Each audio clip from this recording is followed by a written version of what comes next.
Olá, pessoal, tudo bem? Hoje a gente vai estudar o principal corpo redondo que a gente vai observar aí dentre as figuras geométricas, aquela última figura que a gente estuda pensando em sólidos geométricos a nível de ensino médio. Nós vamos estudar hoje juntos a esfera. Para isso, como sempre, eu preparei aqui alguns slides para você enxergar do que eu estiver falando e as estruturas importantes das esferas. Mas por mais estranho que pareça, de todos os sólidos, a esfera vai ser aquela que tem menos problemas para a gente entender, na minha opinião. Antes eu queria lembrar você aqui, ó, nessa semana nós vamos então estudar as características e os elementos da esfera, não são muitos, você vai ver, como se calcula a área da superfície e o volume de uma esfera e também algumas partes, aprender a diferenciar essas partes chamadas hemisférios, calotas, fusos e cunhas. Talvez você se lembre bastante de algumas expressões como hemisfério, calota e fuso da geografia, que é muitas, na verdade, muitas palavras da geografia a gente vai acabar usando aqui, que na verdade, não sei se é a geografia que usa da matemática ou a matemática que usa da geografia. Mas eu já quero anotar aqui para vocês que a tarefa dessa semana são os exercícios 5 a 15. Na semana que vem, a gente vai apenas resolver exercícios, então você pode ir me mandando suas dúvidas no meu Instagram, que é esse que está aqui embaixo, @podozinho, né? E aí na semana que vem eu gravo um vídeo resolvendo esses exercícios para vocês, tá bom? Na última semana, a gente vai fechar o estudo na semana seguinte, a gente vai fechar o estudo dos sólidos geométricos estudando os troncos, que são pedaços de pirâmides e de cones. Mas hoje a gente vai se ater às esferas. Veja só que até aqui a gente já viu tudo que está na linha de cima aqui, todas as figuras que estão aqui na linha de cima, já vimos as pirâmides, agora vamos ver as esferas. Depois a gente fecha com essas últimas aqui quando a gente falar mais uma última observação, tá bom? Agora, o que é uma esfera? Bom, para a gente falar do que é uma esfera, primeiro você precisa de escolher um ponto e depois você precisa de escolher uma certa distância. Você vai ter inúmeros pontos que estão a uma certa distância desse ponto central, fixa, uma distância fixa desse ponto central, no plano. Então, no plano, se você reunir todos os pontos que estão à mesma distância desse ponto central, você vai formar a curva de uma circunferência, a borda da circunferência, no plano. Se você pegar todos os pontos que têm essa distância ou menos, cuja distância é menor ou igual a essa distância que a gente chama de raio, lembra? Você vai ter a borda da circunferência e toda a região interna dela. Você tem o círculo, lembra? Circunferência é a borda, catupiry, lembra? Que é 2πr. E a área é πrh. Desculpa, πr quadrado, como a gente tem usado até aqui quando a gente falou de cones e cilindros, não é? A área do círculo, πr quadrado. Muito bem, no espaço, quando você reúne todos os pontos que têm uma distância menor ou igual que um raio que você escolher, você vai ter então um ponto que vai estar ali, e aí você liga esse ponto, pega esse segmento de linha e liga esse ponto até o ponto central. Pega um ponto que esteja mais atrás, um que esteja mais à frente, um que esteja mais para cima, um mais para baixo e assim por diante. Quando você reunir todos esses pontos, não só esses, mas todos os que tiverem uma certa distância e a distância menor, de novo, no plano você forma o círculo. No espaço você forma aquilo que a gente chama de esfera. Então, ligando todos esses pontos, você vai começar ligando os pontos de uma circunferência, mas não tem só essa circunferência. Existe uma circunferência no plano aqui da tela que você está me assistindo, mas eu posso pensar numa outra circunferência é que transpassa assim, né? O plano, e uma outra que esteja num plano meio que horizontal. Se você pegar todas as circunferências iguais a essas e menores, você vai formar então a porção do espaço que a gente chama de esfera. Então aqui eu fiz para você enxergar melhor, né? Eu pus um pouquinho de luz e sombra aqui, botei um brilhozinho ali e ainda vou botar ela no canto da parede, ó, para você enxergar ela meio em 3D. Então é importante, gente, esfera não é só a borda, é a borda e todo o seu interior. Você vê ali destacado em verde o ponto central, mas eu nem preciso dele para você entender o que é uma esfera. Então, esfera é a bola, tipo uma bola de bilhar. Por exemplo, uma bola de futebol, ela tem uma casca e o interior compreendido, né, cheio ali de ar, de uma mistura aí de gases. Agora, quando a gente fala em esfera, ele tem que estar totalmente preenchido, como por exemplo uma bola de bilhar, que é inteiramente maciça e fechada. Casca da esfera é uma casca mesmo, é aquela bordinha. Agora, a esfera toda é a casca e todo o seu recheio, como você vê mais ou menos esboçado aqui. Agora, quando a gente fala de esfera, não tem muito o que falar. A principal coisa que você precisa enxergar é que a distância do centro até a borda é chamada de raio. Agora, quantos raios uma esfera tem? Uma circunferência tem uma infinidade de raios, né? Você tem uma circunferência. Lembra no começo do ano a gente falou de um tal raio bom? Pois bem, a gente pode desenhar quaisquer raios aqui. Posso desenhar o raio nessa direção horizontal, numa direção meio que diagonal, numa direção vertical e também na direção do centro, na direção de você ou na direção para trás da tela. A gente poderia desenhar um monte de raios ali. De todos esses raios, é importante a gente destacar essa circunferência central, que tem como diâmetro o dobro do raio.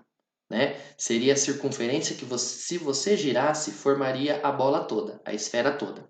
Essa daí é a maior secção circular, é o maior corte que nós podemos fazer, que inclui o centro da circunferência, o centro da esfera.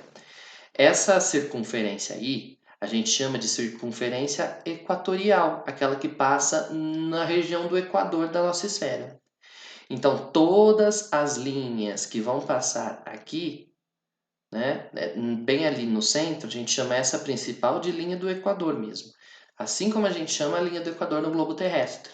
Globo terrestre. Entendedores entenderão. Enfim. Além dessa parte da esfera, a gente ainda pode destacar agora outras partes. Veja só essa primeira parte. Ó. Suponha que a gente pegue e faça um corte aqui ao meio e a gente separe a parte de cima com a parte de baixo.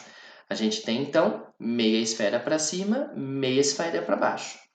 Para calcular, o nome dessa parte da esfera, quando você corta, lembra que quando você corta uma circunferência vira semicircunferência? Um círculo é semicírculo? Então, quando você corta uma esfera ao meio, você tem um hemisfério, que seria uma semisfera. Como você sabe, a gente está localizado no hemisfério sul do globo terrestre, porque é abaixo da linha do Equador, né? Que a grande parte do nosso país se encontra. Então, a nomenclatura é a mesma. Quero chamar a atenção para você o seguinte: se eu pedir para você calcular a área da esfera, você vai calcular a área da superfície da casca. Mas se eu pedisse para você calcular a área de um hemisfério, você teria que calcular a área da casca dele mais a área do corte que foi feito. É como se fosse assim, se você pegasse uma maçã e cortasse ela ao meio, nesse sentido aí, uma maçã meio que esférica, né? Claro, para a gente entender. Você teria que calcular como a área do hemisfério a área da casca, né, que recobre ela, inclusive essa área circular que eu pintei aqui de azul escuro, que está com o círculo virado para cima. Ô turma, os hemisférios aparecem então quando a gente corta alguma fruta ao meio, como por exemplo uma laranja bem redondinha. Então, o volume do hemisfério, acho que é fácil você pensar que é metade do volume total. Daqui a pouco eu te mostro como é que se faz para calcular, mas é muito simples. O volume de um hemisfério é metade do volume da esfera toda, né? E a área, como eu te falei, seria a área da casca aqui da laranja, incluindo a área dessa fatia, dessa primeira fatia aqui, vamos dizer assim, né? Aqui dos gominhos que você está vendo. Beleza?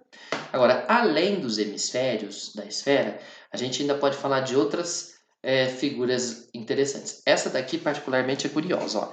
Imagine que alguém pegue uma esfera, por exemplo, lembra que eu acabei de te mostrar aqui a laranja cortada ao meio? As metades das laranjas, como diria o grande Fábio Júnior, né? Enfim, se ao invés de cortar bem no meio, lá naquela maior circunferência, na linha do Equador, eu fizesse um corte paralelo a essa linha, um pouco mais acima, a gente poderia ter um corte mais ou menos assim. Olha lá. Um corte desse estilo, como quando você pega uma laranja, ao invés de cortar no meio, corta mais acima, fica aquela tampinha, sabe? Essa tampinha que você vê aí, aqui eu desenhei separado, é chamada. Aqui eu desenhei ela assim e desenhei ela de ponta cabeça também, ó. Eu posso desenhar várias tampinhas, né? Posso cortar em vários sentidos. Ela é chamada de calota, calota esférica. Uma calota esférica, inclusive tem alguns objetos do dia a dia que aparecem nesse nome. Talvez você não conheça se você não for do ambiente de carros. Mas existem rodas de carros que têm um adereço para não mostrar os parafusos das rodas do carro, para decorar meio que assim, né? Esses adereços que se colocam são chamados de calotas. Aqui eu te trouxe um exemplo de uma calota de Fusca. Veja só, aqui é a roda do Fusca e essa parte brilhante é uma calota, porque é como se fosse o topo de uma esfera. Beleza? Agora, vou até melhorar aqui para você enxergar com mais detalhe. Ó. Eu queria chamar a atenção para um outro detalhe. Você já deve ter percebido até aqui que muitos exercícios em geometria espacial são compostos simplesmente por Pitágoras escondidos. Você tem que achar algum Pitágoras em algum triângulo, de alguma maneira, jogar um Pitágoras e o teorema de Pitágoras ali e calcular alguma relação métrica. Né? No plantão dessa semana a gente viu muito isso quem estava lá.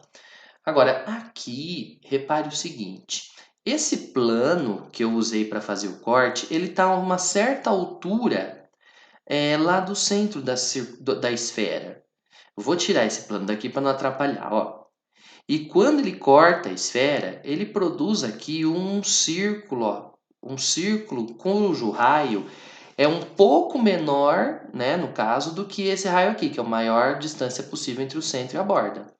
É claro, né, turma? Esse raio aqui dessa tampinha verde até pode ser igual ao raio grandão, se o corte for feito passando pelo centro. Mas se ele for fora do centro, certamente esse raio sempre vai ser menor do que o raião. Agora, olha para esse desenho e vê se você enxerga. Lembra que a gente falou no começo do ano que existiam raios bons? Tem um raio aqui que é melhor do que aquele que está desenhado. E que ele vai revelar um famoso triângulo. Acho que se você olhar com calma, você já consegue perceber, ó. Já viu? Aqui. Se a gente ligar o centro da circunferência, o centro da esfera, daqui até aqui, daqui até lá atrás, daqui até aqui na frente, daqui até aqui em cima, daqui até lá no topo, daqui até aqui embaixo, daqui até no outro lado, daqui até esse ponto aqui, é sempre a mesma distância. Particularmente é interessante a gente jogar o raio daqui a aqui. Aí você vai ver que se revela então mais um triângulo retângulo onde pode aparecer um teorema de Pitágoras para a gente fazer o cálculo, relacionando o raio do corte, o raio da esfera e a altura que o corte foi feito em relação ao centro da esfera. Isso daqui é uma figura que volta e meia vai aparecer nos exercícios para a gente enxergar. Agora, ainda tem mais uma parte da esfera que convém falar.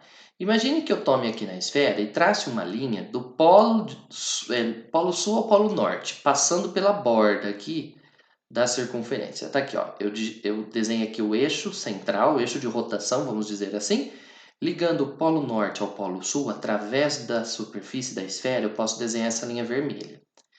Mas eu também posso desenhar uma outra linha vermelha com começo e fim no mesmo ponto lá em cima. Essa região que você vê pintada aqui, em cima da casca, é chamada de fuso esférico. Talvez você se lembre disso dos fusos horários. Lembra dos fusos horários do planeta? Funcionam mais ou menos como esse daí que você está vendo. Como é que você sabe? Como é que a gente calcula, por exemplo, a área? Repara, o fuso esférico não tem volume, porque ele é só a casquinha.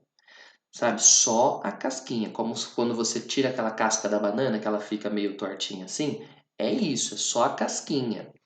Para calcular essa casquinha, quem vai determinar o tamanho não é difícil. Se você conseguir calcular a casca toda e a casca da esfera, é só você fazer uma regra de 3 relacionando o tamanho da casca com o ângulo central que define, lá, esse tamanho desse fuso.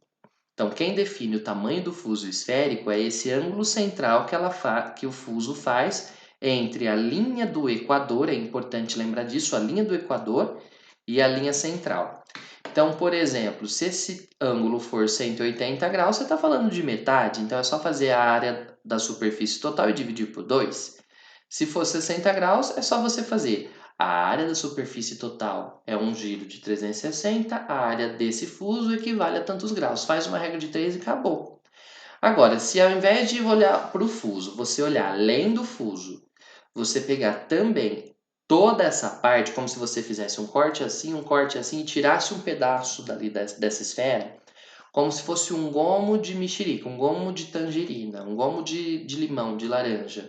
Sabe aquele que a gente vai, às vezes, quando a gente vai, por exemplo, no restaurante e alguém corta o limão naquele sentido, assim, que ficam aquelas fatiazinhas não redondas, né? É aquilo ali. Aquilo ali não é um fuso, aquilo ali é uma cunha esférica, tá? Só a casca é o fuso. A casca e o recheio formam a cunha esférica. Eu trouxe aqui uma figura que acho que vai ser simples de você entender. Imagine que você corte uma fatia de melancia, como você vê mais ou menos cortada ali. Vamos pensar que é uma melancia perfeitinha, né, para você entender. A casca verde seria o fuso, mas a casca e todo o miolo vermelhinho aí formam a cunha. A cunha você pode calcular volume e também pode calcular área da superfície. Já o fuso não, é só área da superfície. Aliás, gente, bom você pensar, ó. Eu fiz aqui para você, se quiser tirar o print, de aproveitar, ó. Agora, se a gente quiser calcular o volume da cunha, mais uma vez é só fazer uma regra de 3. O volume da esfera toda, eu vou te mostrar já já como é que calcula, vale tanto, é o volume de 360 graus. O volume da cunha esférica é o volume daqueles graus ali que definem o tamanho dela, simples assim. Se a gente fosse calcular a área, pensa ali na fatia, pensa aqui, ó, aqui, ó, na fatia da melancia. Para calcular a área toda, se você tivesse que passar um plástico por ela para vedar, né, esse pedaço, para conservá-lo, você teria que passar um plástico na casca verde, que é a área do fuso, mais essas duas aqui laterais, né? Seria então a área, para calcular a área, você teria que calcular a área dessa casca mais a área aqui, que seria essa área vermelhinha aqui, que seria meia circunferência lá central da esfera, e a área do outro lado também, com outra metade seria uma circunferência toda, uma circunferência inteira, como se fosse aquela circunferência central que você fechasse assim para formar a sua fatia, mais a área aqui ao redor da sua fatia. Não sei, espero que tenha dado para você mais ou menos aqui fazer uma ideia de como que a gente calcula isso, tá? Agora, como é que a gente faz então para calcular a área da superfície e o volume de uma esfera? É simples, para calcular a área total da superfície e o volume de uma esfera, você vai ter que coletar alguma informação dessa esfera. Lembra que nos cilindros e nos cones, por exemplo, a gente precisava do raio, da base e da altura? Na, nas pirâmides, nos prismas, a gente precisava de calcular a área da base, multiplicar pela altura, se fosse pirâmide fazia um terço, lembra daquele esquema? A única medida que a gente pode tirar de uma esfera nada mais é do que o seu raio. Então, o volume vai ser diretamente relacionado com o raio. Aqui, eu não consigo fazer com você uma demonstração a nível de ensino médio muito rigorosa de por que essa área e esse volume têm as fórmulas que vão aparecer. Então, acho melhor você aceitar mesmo. Mesmo assim, daqui a pouco eu vou te falar se você quiser dar uma investigada sobre de onde vêm essas fórmulas. Veja só, a área total da superfície da esfera é simples. É 4πr quadrado. 4πr ao quadrado. Pega o raio, eleva ao quadrado, multiplica pelo π e multiplica pelo 4. Já o volume da esfera é 4 terços de π raio ao cubo. Olha lá, 4 terços de π raio ao cubo. Para você se lembrar, pensa assim, ó. Como é que você faz? Você deve lembrar de uma formulinha da trigonometria que falava assim: minha terra tem palmeiras onde canta o sabiá. Seno A, cosseno B, cosseno A. O sinal que vai no meio é o mesmo que vem de lá. O volume da esfera você pode usar mais ou menos a mesma ideia, veja só. Minha terra tem palmeiras onde cantam sabiás. O volume da esfera é 4 terços de π raio ao cubo. Péssimo, mas cabe. Minha terra tem palmeiras onde canta sabiá. O volume da esfera é 4 terços de π raio ao cubo. Dá pra fazer um funk, hein? Não é bem funk agora que eu tô fazendo, acho que é mais um rap. Não, voltando. Minha terra tem palmeiras onde canto sabiá. Seno A, cosseno B, seno B, cosseno... Opa, tô falando da fórmula de trigonometria. Deixa eu lembrar aqui dessa daqui, né? Minha terra tem palmeiras onde canto sabiá. O volume da esfera é 4 terços de πr ao cubo. Vale lembrar, hein? Aí, ó, você faz uma barbaridade, tchê. corta esse 3 com esse 3 e vira a área da esfera, 4πr², tá? Se você quiser ver a demonstração dessas fórmulas, de uma explicação que talvez você consiga entender sem precisar de itens da matemática de nível superior, você pode acessar esse slide lá no Google Drive, na nossa pasta. O link está aqui na descrição desse vídeo e está também nas orientações de estudo lá no site do portal. E é só clicar nesses links aqui, ó. Clicando aqui vai aparecer a mãozinha aqui também. Aqui está a demonstração da área da superfície total e aqui está uma demonstração, essa daqui um pouco mais completa, é sobre a demonstração do volume. Mentira. Mais completa está aqui a área total da superfície, que usa umas coisas lá de ensino superior. Se você souber inglês, porque eu achei boas demonstrações em inglês, tá aqui. Se você não souber inglês e quiser mesmo assim, é só clicar e olhar as figurinhas, as animações que a pessoa fez lá no canal dela no YouTube. Beleza? Tente agora fazer todos os exercícios indicados aqui de tarefa dos 5 ao 15. No segundo vídeo de hoje a gente vai resolver alguns exercícios de sala para te dar suporte, tá bom? Até o próximo vídeo, até já!